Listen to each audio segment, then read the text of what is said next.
Hi there, listeners. It's Lisa Starr and another edition of the StarCast podcast.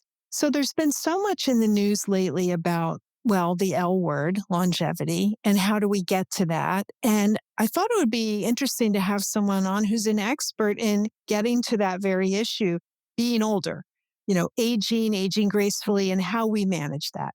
So, I'm delighted to welcome Nancy Griffin, who is the founder of the Glowing Older business and podcast to the show today. Welcome, Nancy. Thanks for joining us. Thank you, Lisa. Very happy to be here. So, Nancy and I, full disclosure, have known each other, God knows, we should probably not say how many years it's been. Nancy, why don't you tell listeners a little bit about your path into the wellness world? Well, I started at Cornell Hotel School in the mid 90s, 1993 to 95, in their graduate program.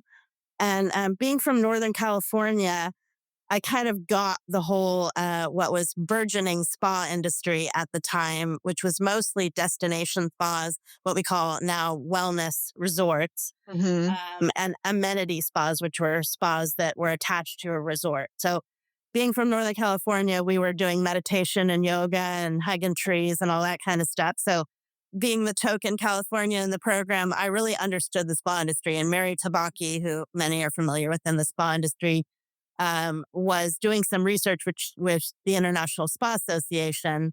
And I got involved with that, doing the first classification study on the industry. So when I got out of school, everyone said, great, you should get a job behind a front desk and you'll learn about operating a spa. So I never did that. I've always worked outside of the spa industry, kind of looking at the bigger picture, working with vendors coming into the spa industry, founded a couple products, Spa Trade and Spa Exec that I sold to QuestX Media Group in 2008, right before Lehman fell. At the time, Contento Marketing, did that for 11 years, and then lost most of my business during COVID, like all of my business, because the spa shut down and such. And I had a lot of free time. And that's when I started the Glowing Older podcast. My grandfather was involved in senior living. And I saw many of my friends in the industry were digging into the senior living side of it. So I thought it would be a great way to learn, sort of like a graduate degree. I know you find you learn a lot from doing these pods. So that's really how I started doing Glowing Older. It's funny that, COVID brought that about because it brought about StarCast too. That's when I started it. I mean, we were home with all this time on our hands. Let's start a podcast. And here we are. What is it, 4 or 5 years later? So good for both of us. Anyway, I think it's great that you turned to focus on that older market. And I thought that was an interesting shift that happened around COVID, like the focus on aging healthily, aging gracefully. And it became sort of this sub segment. But I mean, starting a podcast on it, I don't think anyone was covering that at the time. What really made you say, wait, this senior market needs more attention? Gosh, well, I mean, 11,000 people are turning 65 in this country a day. And I just got involved peripherally with the Aging Well initiative for the Global Wellness Institute and talked to Dave McCown, who's out based in Thailand and has worked with McCann Advertising. And he was saying that it's literally globally. I mean, Indonesia, which is supposed to be a young country, is an aging population as well. So this is a global issue. So I thought the best way to learn about the industry would be to interview experts. So I started mostly in senior living. And then I realized pretty quickly that my key listener base were women over a certain age, right? Uh-huh. So it wasn't really, I was talking to the industry. I was talking to people that want to know how to age well. So I switched from talking about the business of aging well to innovations in aging well. So interviewing authors and developers of different housing models, and there were some key themes that kept coming up that made me pause and say, okay, well, what are we doing in the spa industry? Mhm. How could we be doing things better? And as you know, when we do these podcasts, we learn so much from people, and we get to pick and choose who we want to interview, which is so awesome. So I really I just turned 60. I went gray during COVID, stopped coloring my hair, Mhm. because that was sort of like a thing that people in senior living were doing to own their age. So I decided to own my age. So, I mean, it's a personal issue. And also, I believe that this is where business is going. And having just had Susie Ellis from Global Wellness Institute and Summit on the show a couple of weeks ago, their theme this year is longevity through a wellness lens. And she just said the L word, as you said, Mhm. showing up everywhere. So I think it's a global issue. People are aging. We're woefully unprepared for what's coming with this shift of an aging population and less young people who's going to Mm. take care of us when we're old. Right. And there's more solo agers than ever. I think it's 42% of people over 65 are solo. Really? Meaning they're single, they're not in a partnership of some sort? Exactly. Wow, that's a lot. Yeah. And just because you have kids doesn't mean you're necessarily taken care of. So I think we need to take care of each other and we need to learn from different countries. There's so much going on. And, in the United States, we tend to be fairly insular in our approach, especially when it comes to senior living, which is a very traditional model that is not what I would call a want based model. It's a Mhm. needs based model that Mhm. basically 9 out of 10 people would like to age in place, which we say they don't want to go into these kind of places. Well, it's really interesting, Nancy, that your listenership has shifted to consumer, right? Who want to know more about that. That's really what a great, much bigger market than the professional side is. So let's talk about aging in place and aging gracefully. And what does that mean? I mean, we have the new discussion around health span versus lifespan, right? I mean, it's not, if you're alive, but you're laying in a bed hooked up to equipment, is that really living or is that really enjoyable? The answer is probably no. So people want to age and be vital and healthy. So, how do we shift that conversation into training folks on how to do that, preparing them, as you say, we're woefully unprepared? What do we do? Yeah, I mean, it's such a great question. And I just wrote an article for the International Spa Association recently for their 35th anniversary about the core of the spa industry when I was researching it 30 years ago, before it was hijacked by beauty and brats and Botox and all that kind of stuff. What the spa industry was really about was the traditional destination spa model combined with traditional European spa therapies, which are kind of coming back around. But the traditional destination spa model, now wellness resort, was eating healthy, moving your body, getting out in nature, managing your stress, and connecting with like minded individuals on the same path. Kind of blue zones things, right? Those are all the things you do in the blue zones. Yes, exactly. I mean, we're talking a lot about that today, and the social health component being a big part of it. We found a lot of people that were going to destination spas were going because they were in transition, some sort of transition, whether it's illness or divorce or moving, some sort of huge transition, and they go to feel supported.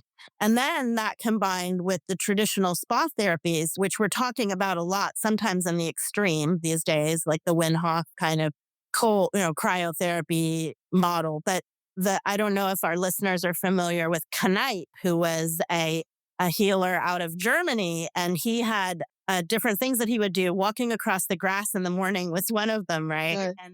And hot, cold, and castor Right. compresses, and all these kind of things. So those are really good because they're things that you can do at home. And we still work. I mean, I still do a snipe walk when I'm in a spa that has one. And, it feels good. It's like, it's simple, as you say.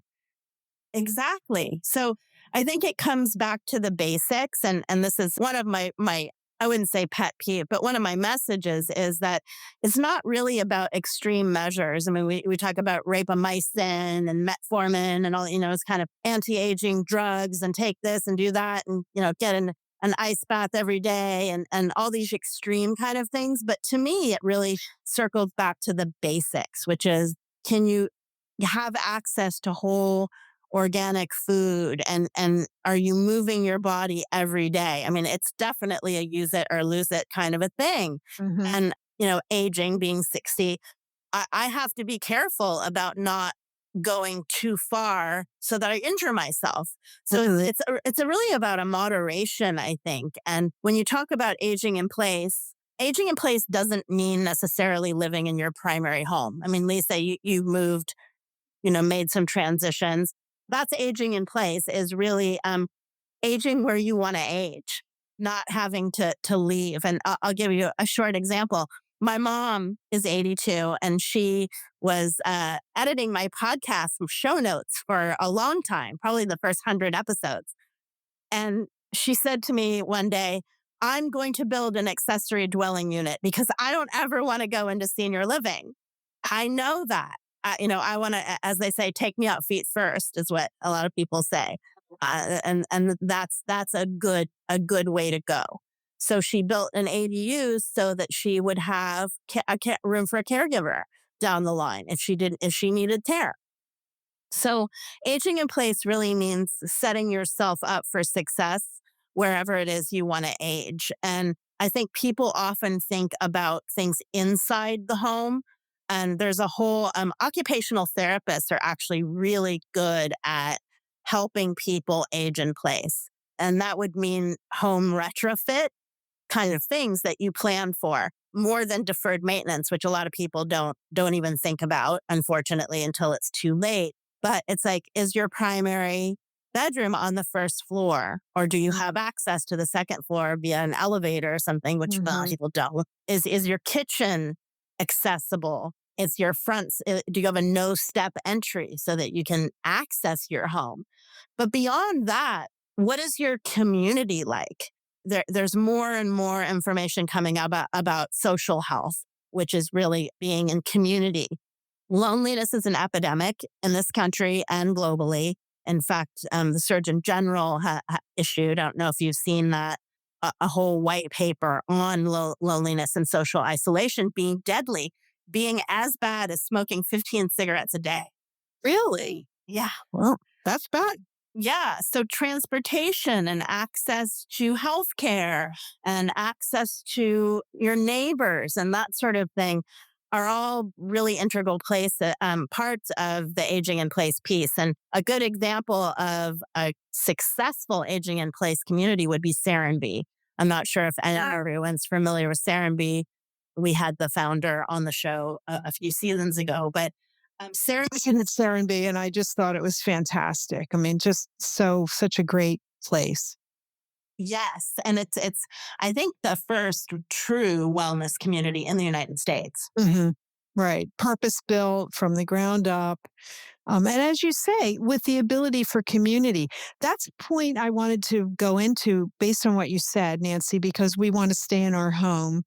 And if almost half of us are alone in our home as we're aging, then how do you keep that community piece going? You have to live somewhere where you have access to community outside your door, right? So Serenbe provides that opportunity. And I guess a senior living community does the same. Yes, but there's some differences. Firstly, intergenerational connection is crucial, and we haven't touched on the ageism piece yet here. But as you know, I'm super passionate about exposing ageism, and especially in our industry that tends to be very much youth oriented industry. But the World Health Organization, about 8 years ago, started a whole campaign, an anti ageism campaign.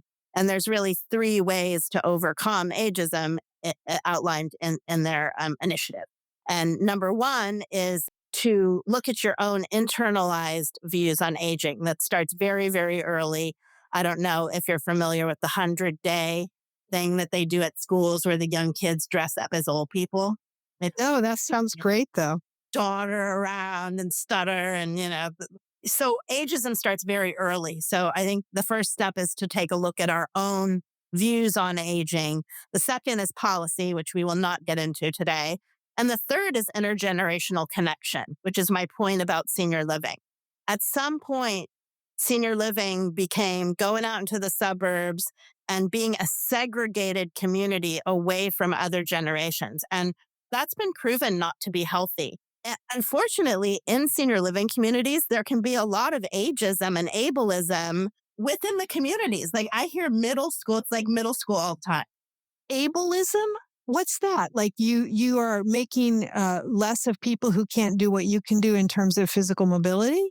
Absolutely, absolutely correct. Whether it's Wow. ability or whether it's cognition. So, oh, I don't, we don't interact with the memory care people in the memory care Oh, goodness. over there. They have a separate dining room. Or one of the common things in senior living when it's usually the adult daughter that comes to visit that wants to put their aging parent or parents into one of these places, they hide the wheelchairs. So it's like, oh, here's the glass, brass, and marble, and the beautiful Uh-huh. Right. thing, and we hide. The reality of the situation. It's so interesting to me that within that cohort of older people, they actually still manage to find a way to, look at others in a different lens. Definitely, definitely. My mom has had friends that moved into a very elite luxury, $18,000 a month senior living community, and one of the ladies came up to the wife and said, "We'll show you who the cool people are." Tried to get them over, and they laughed. They were like, "This is a bunch of crap. Like we're not buying into this." But yes, I mean, there's segregation based on income, and like I said, mobility and cognition. Well, and I would assume that segregation based on income has already happened to a degree because you're in a place you can afford to be in. And, I know the prices vary widely. So that's the US model. Can you elaborate for us on what happens in other countries that might be a better model?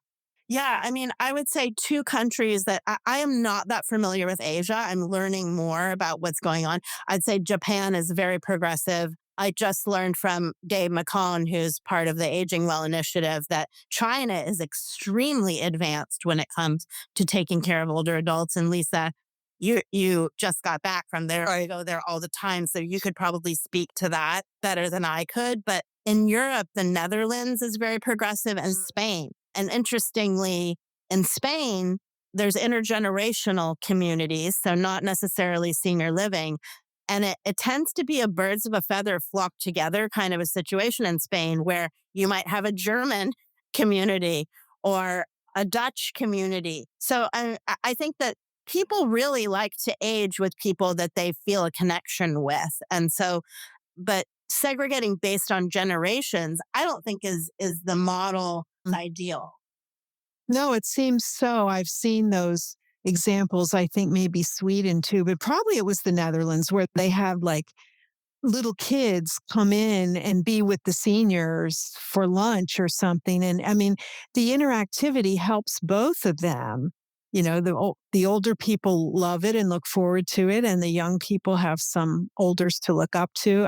We just don't do enough of that here in the US. I don't know why. I always assume it's because of risk and insurance and lawsuits. And, our country seems to be structured around those impediments sometimes. Sometimes there's supports, don't get me wrong. But when you travel the world and you see how some things are done more easily in other places, it's like, oh, yeah, I wish we had that.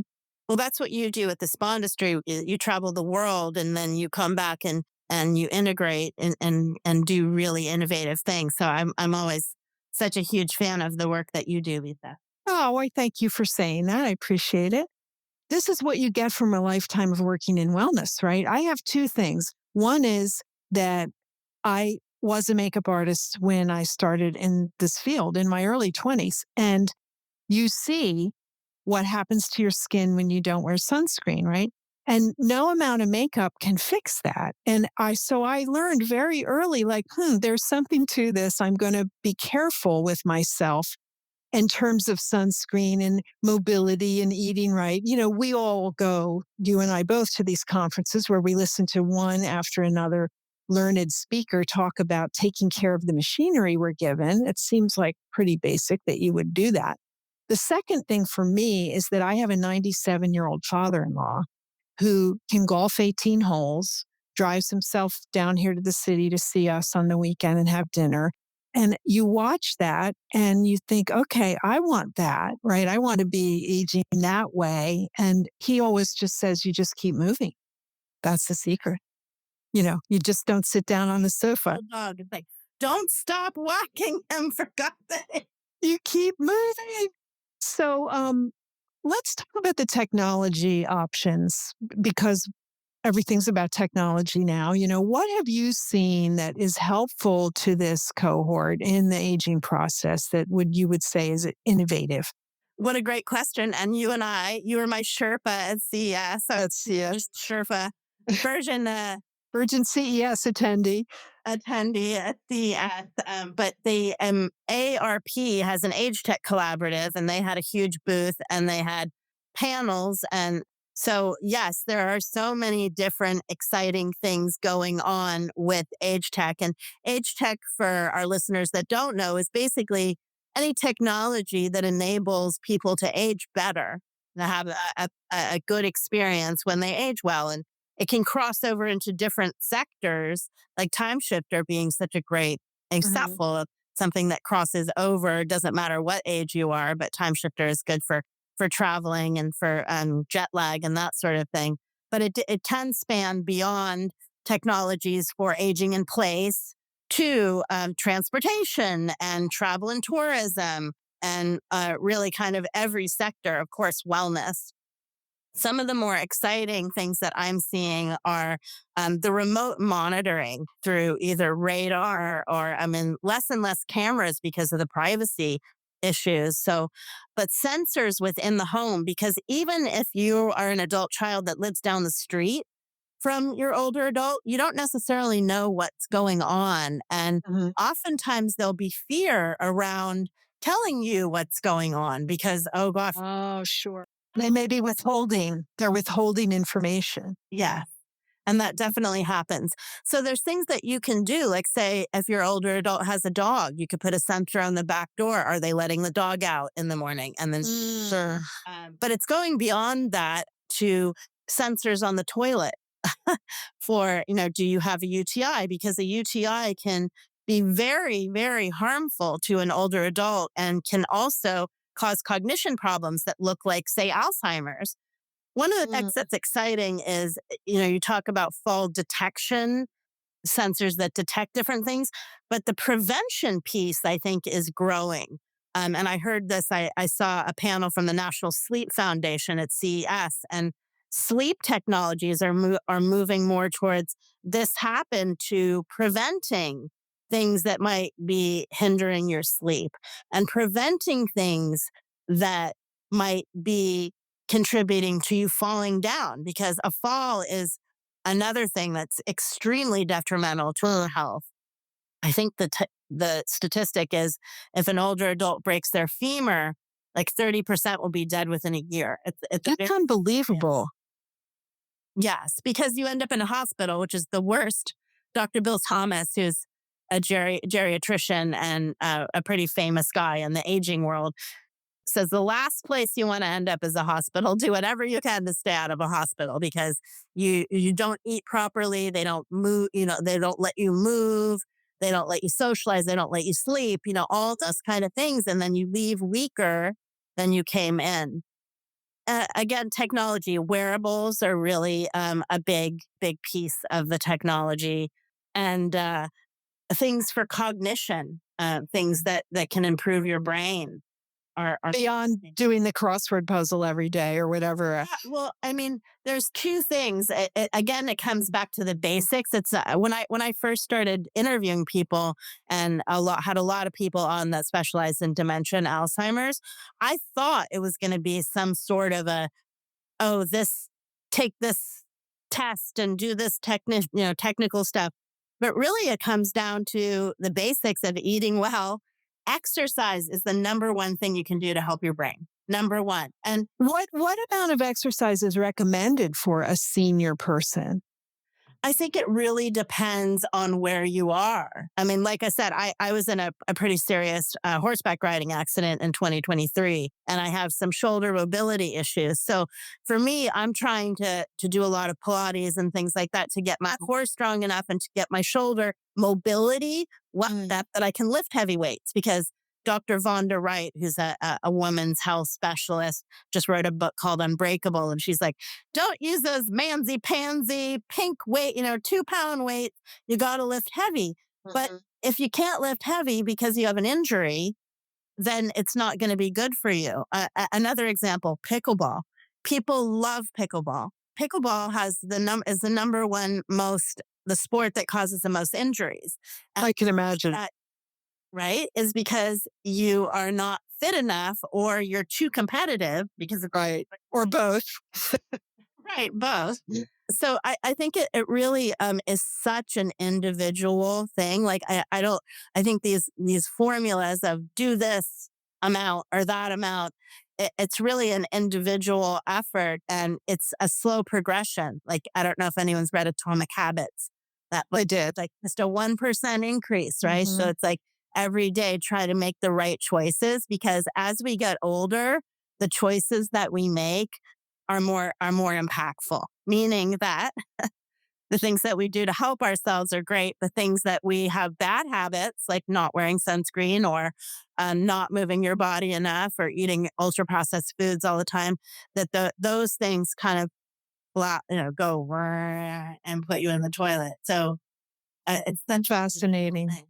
I like the idea of the sensors as opposed to a camera, but you do sort of want to know, but as the child of the older person, you don't want to pry. And I liked your point also that they may not tell you everything. So that seems like a great option.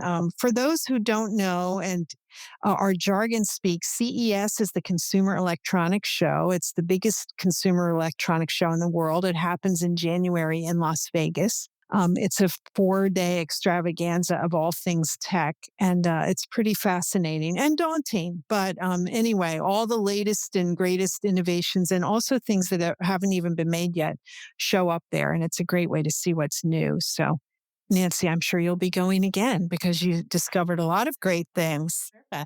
But Yeah. wait, about your father-in-law, Hmm. 97-year-old male that's playing golf, super rare. Super rare. 1 in 5 men live past 75.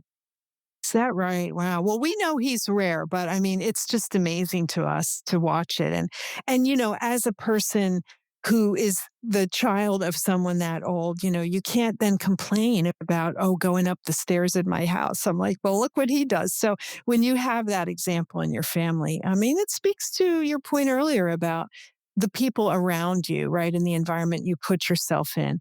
Let's talk about how the spa industry can respond to this, right? I mean, obviously, we can have services for older people, but do you want to market that way? I mean, are you going to choose that? And what can we do, both day spa and destination spa, resort spa, that caters to this market? Well, I just had Alana Alberco on the show last season. She, for us in the inside, know her as the founder of Innovative Spa Management and Spa Space, which is a technology platform. But she also has a spa in Chicago called Spa Space that she held on to. She did not sell it in the acquisition to Archimedes. I think the key are two things: community, which is something that you mentioned earlier, and intergenerational connection. So she's doing both of those at Spa Space Chicago. I think that you could speak to this so much better than I can, Lisa. But just the whole idea of accessible wellness through the sauna places and the thermal water, both memberships and resorts and that sort of thing are such a great way for the older people to interact with the younger people. So I don't think with the spa industry, it's really about segregating or targeting older people. But I think we could do a better job making older people feel more comfortable because I do think that there's a lot of ageism in our industry. I've been pretty verbal about it. I hate the phrase anti-aging. All right. I wish that we would give it up, but we're not. I started a campaign a couple of years ago, get rid of anti-aging by 2025, and kind of had to retreat in shame on that because it's more popular than ever, honestly. But I think one of the things that's important to realize is that stress ages you.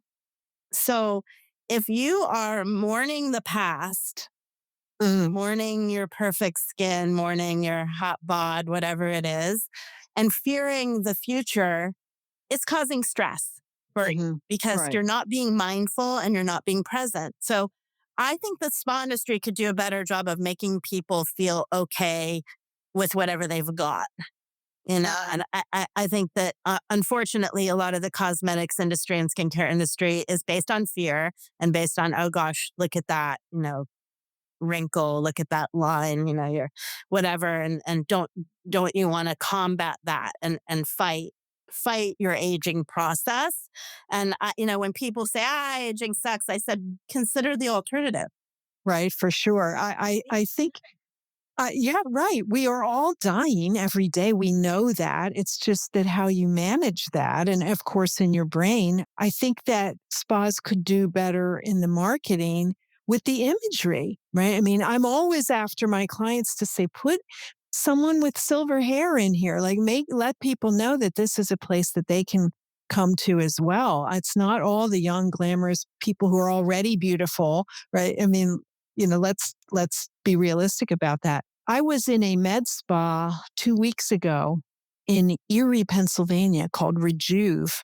And they had a scale where they weighed you for whatever, some things that require that. But I love that they had a sign above the scale that said, I don't remember word for word, but the concept was we're not judging you on how much you weigh. That's not what this is about. Appreciate the body you have. This is just a statistic, because as women, whenever we're asked to get on a scale, we're like, can I take my shoes off first? You always want it to be less. And I love that there was sort of a nod to, hey, whatever it is, it is. Let's just go with that. Let's go ahead with that. I think we do need to do more to let older people know that they're welcome. But the flip side of it, Nancy, and you as a marketer may have some insight on this, is that we know that older generation doesn't spend, on spa services typically. Some of them grew up in the Depression. The concept of getting regular massages is just like, why would I do that? So we have to convince them that there's a benefit to it, to extending their health span if it were. How would we approach that? It's really frustrating to me. I think the biggest thing that's frustrating to me is the lack of touch therapy within senior living. I have a colleague that he runs over 1,000 salons and spas within senior living. That's a lot. I think they're at 8 million treatments for hair, color, cut, nails, and that sort of thing. But less than a couple thousand massages and all of that. And he was saying they don't want it. There's no demand. I think there's staffing issues. There's problems, For sure. all that, maybe escape Yeah, the right. The robotic massage. touchless Hmm. treatments will bring. But I think one of the things that we need to realize is that the baby boomers are aging and that they're different from the post-war gen. Hmm. And I think they will demand, especially at the luxury level. I'm not sure if you're familiar with Mather, but William Wesley Myers is the VP of wellness for Mather, and they have a luxury spa in Tucson, and then one that they just built in Tyson's Corner, Virginia, that rivals any luxury spa that you would see in any resort. And it has a salt room, and I think salt therapy is great for older adults. Sure, respiratory issues, right? Anything like that. So I do think that marketing the benefits of these treatments would be better, because I think that I just find it interesting that people are willing to color and cut their hair every 4 weeks. But then you say, get a massage, and like, I couldn't possibly afford that. I'm on a fixed Hmm. income. So, and I do think we need to do a better job. I think we pick and choose as humans, what our causes will be. And of course, the challenge with what we're just describing is that I can't see the massage, right? When I color my hair and I look in the mirror, I'm like, oh, okay, I look like I want to look, but the massage doesn't have a physical, manifestation that others can see. And maybe that's one of the reasons it seems less important. But you and I know. This is my therapist. Right, exactly right. We are killing two birds there. But we do know there's so much power in human touch, and not to mention just the circulatory and other benefits, blood pressure benefits that come from having regular massage. I think we just somehow need to do a better job communicating, as you said, the benefits of it, and starting younger. Maybe as you say, the aging boomers will come into the older generation with that knowledge that this is helpful for me. It's not a fluffy thing to do to have a massage. It's a very good treatment, but I have to sign up and get it or it's not going to have any effect. And I have to Um, get naked and get mm, which is mhm, limited for a lot of mhm. people. It's just like my mom's like, I don't want to be touched. I would never get it. Like she just doesn't, she's not interested. Yeah, that's really kind of sad in a way, but I know it's a reality that people don't feel comfortable with their body for whatever reason. But, it is what it is. Like you're wanting it to be different doesn't make it so. And I think, as we discussed earlier, we have to appreciate the equipment we have and do the best we can with it, move it, feed it, get sleep. I mean, you said that so much is about attitude. And you had mentioned to me that there's research from Yale about having positive attitudes and how that affects you. Could you elaborate on that? Yes, because it's such a passion of mine. It was something I didn't know when I started the podcast. But the book that I suggest that your listeners read is called Breaking the Age Code, and it's by Becca Levy out of Yale University. And Yale has done a study that positive views on aging add 7.5 years to your life.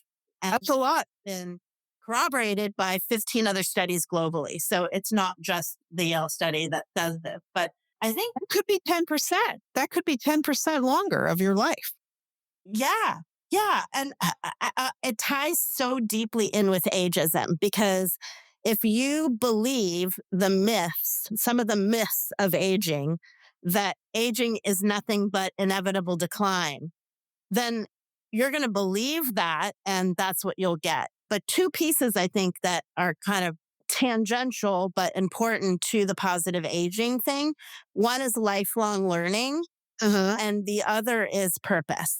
And I mean, Lisa, you're such a great example of that because I mean, lifelong learning, like you are like the global goddess, man. You're out there Thank like you. every yeep on an airplane doing it, working, and you're at the height of your career. I'm curious. Yeah, you definitely. And I think that you're a perfect example of aging well because you're giving back in that you're giving to the industry, but you're also that have that curiosity of lifelong learning. And that Thank is the you. completely opposite of decline. That's living your best life. And I think that that's the number one thing that the Japanese call it ikigai, that which gets you up for breakfast. They do it well, those Japanese folks. They're so graceful and respectful. It's such a great community. I would love to spend more time there. And they do care for their elders. Yeah. It's just a great way to be healthy, recognize community, recognize the extended family, and do good things for yourself. But staying positive can be difficult. I think it's probably bridging that gap between expectation and reality, right? That we have to accept at some point when you do look in the mirror and you don't look like you used to. And it's like, okay. But you've got to stay positive, right? Because as you said earlier, what's the alternative? I mean, Right. I mean, I talk about this. We do these better with age events at country clubs and senior living communities, growing older, and I tell the story of my horseback riding accident because mm, I was literally my whole thing was I was going to be that gray haired rider. I was just mm, taking off my helmet, my ah, hair was my gray hair, like I was going to ride until I couldn't walk anymore. And then I got in this accident and I broke my cheekbone and I hit my head. And my family was like, you're done riding. And my first thought was, screw you guys, like, what are you talking about? And then knowing what I know about cognitive decline, knowing that I know that traumatic brain injury, and I've had more than one, causes cognitive impairment.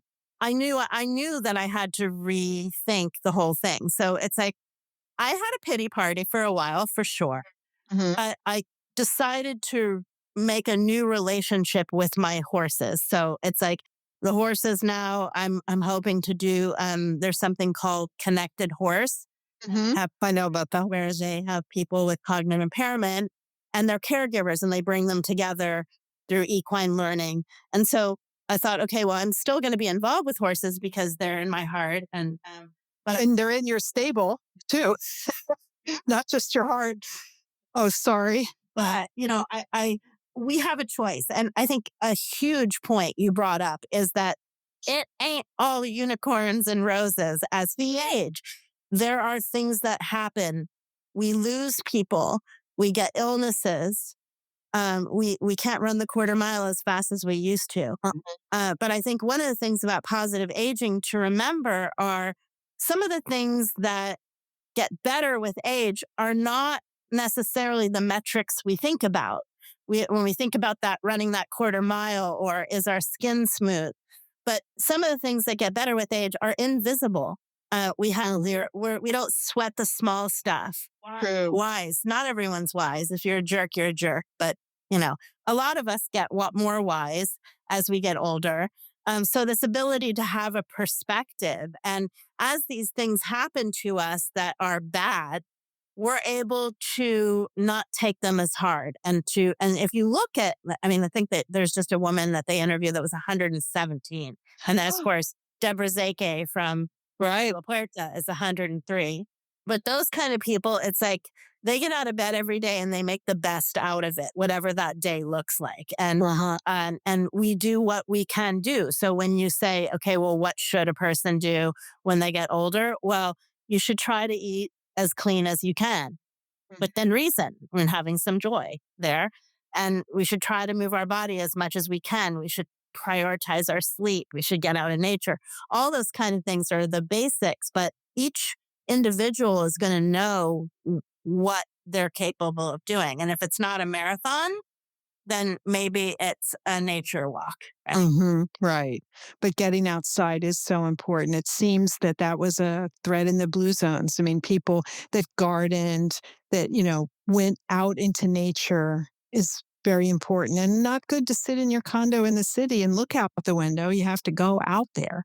No. But, it's resolve, right? It's having the resolve to do some of this. It's never too late to start, right? I mean, you can be 65. My father-in-law I mentioned already took up race walking at 62 when he retired from his long job. He became a world champion at every distance at his age category.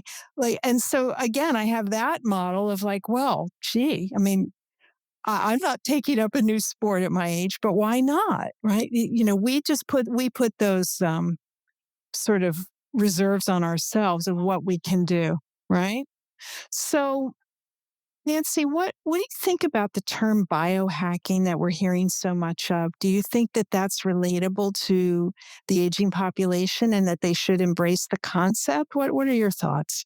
Well, um, I think that biohacking's important segment of longevity. It certainly is one of the things that shows up in the media a lot. What I have a problem with are the extreme measures without acknowledgement of the basics.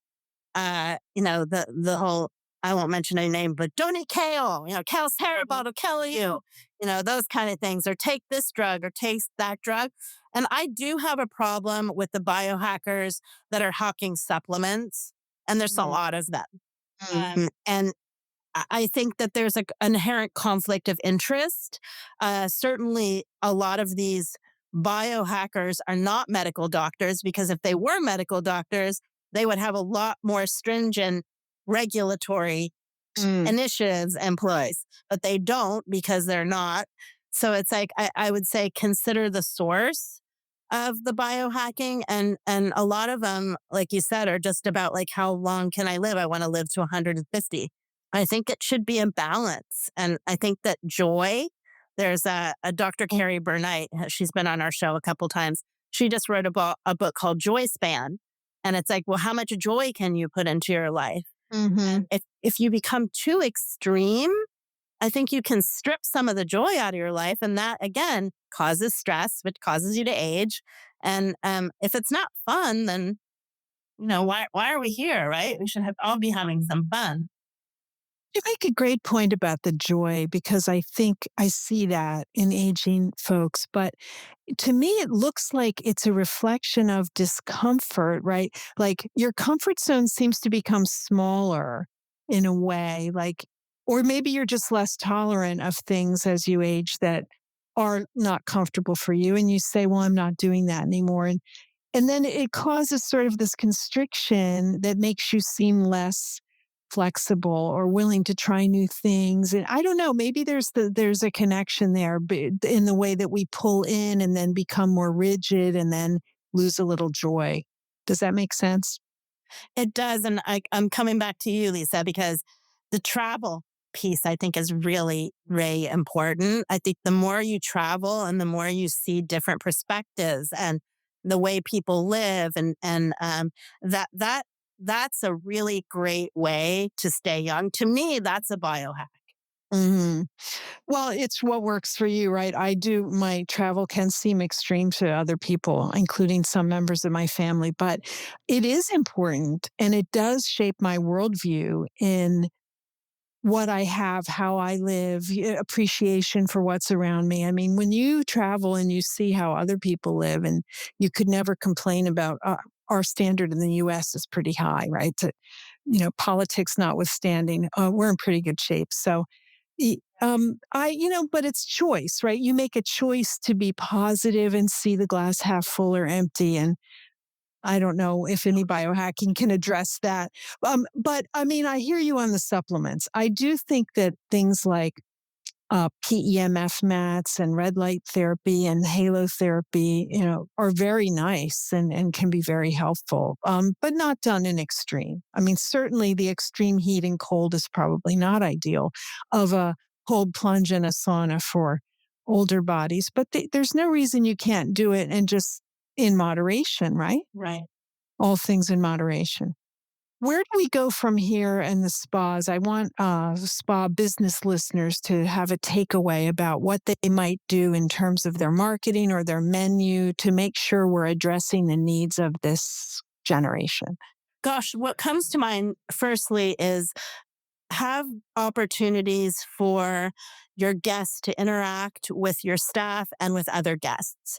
So if there's any way, I hear a lot, and you probably more than me because you're in the development side, change that maybe where you had 4 pedicure stations into a social room, Mm. which is what Alana Alberco did at Spa Space Chicago.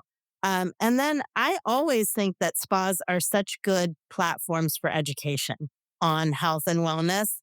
So bring in experts, share your expertise, let your staff share expertise. I personally think I wouldn't be as healthy or as happy had I not had the spa industry as a guide Right. 30 years. I had Anne Bramham come to Cornell and I tell her this all the time, but she slammed her fist on the table. She said, "We've got to get spa therapy." And I was like, "Whoa, man, this person is so passionate about spa." And it is. I mean, something as simple as contrast therapy, the vasoconstriction, vasodilation, and that art of spa. And there's so many benefits from touch therapy to skin health to just that educational piece. And then letting the guests share their experience with other guests and feeling that connection. I think people that gravitate to spas are that kind of birds of a feather flock together. I've met some amazing people at destination spas, wellness resorts, now they're called, and I'm sure you have too. Mhm. People that are like become lifelong friends. Very much so. Um, there's also a good resource I want to mention because I just read this that Global Wellness put out on it's a wellness policy toolkit, and you can find it at globalwellnessinstitute.org if you look up wellness policy. But it's like a toolkit of ideas promoting local regulations and activities that help older people stay active and engaged. So as a spa owner, you can access that for free and see if there's anything in there you can do. Nancy, what's next for you in terms of staying young? What do you have planned that's exciting that will bring you some joy? Oh gosh, what a great question. Well, I'm doing a little bit of travel. I'm hoping to make it to Dubai for the Great. Wellness Summit. I'm going to the ICAA conference, the International Council of Active Aging conference. I'm going to CES. So I really just like continuing to be part of this industry that's helping people to age better, longer. it's an exciting time. And I really am such a big proponent of this message of it's not all inevitable decline. Don't believe all the myths. Mm. Balanced with, yes, it will be hard. And it's not, I don't want to be the Pollyanna coming in and say, it's going to be all great because it's not. But for me, it's really just about continuing to learn and continuing to fight the good fight of helping people learn that what they've been buying into is not necessarily the case. Hmm. Well, I have to thank you not just for your time today, but all the valuable work you've done and invested in this segment. I mean, the concept is so apt for everyone applies, right? There's no one that escapes this concept of aging gracefully. You can find more about Nancy Griffin at glowingolder.com, which is such a great name, by the way. Glowing Older. I mean, it's perfect. So thank you again for joining us and for these ideas on aging gracefully. I plan to follow them, and I know you do too. So thanks for your time. I can't wait to see what you'll do at 97. Oh, I hope I can show you. Take care. Thank you.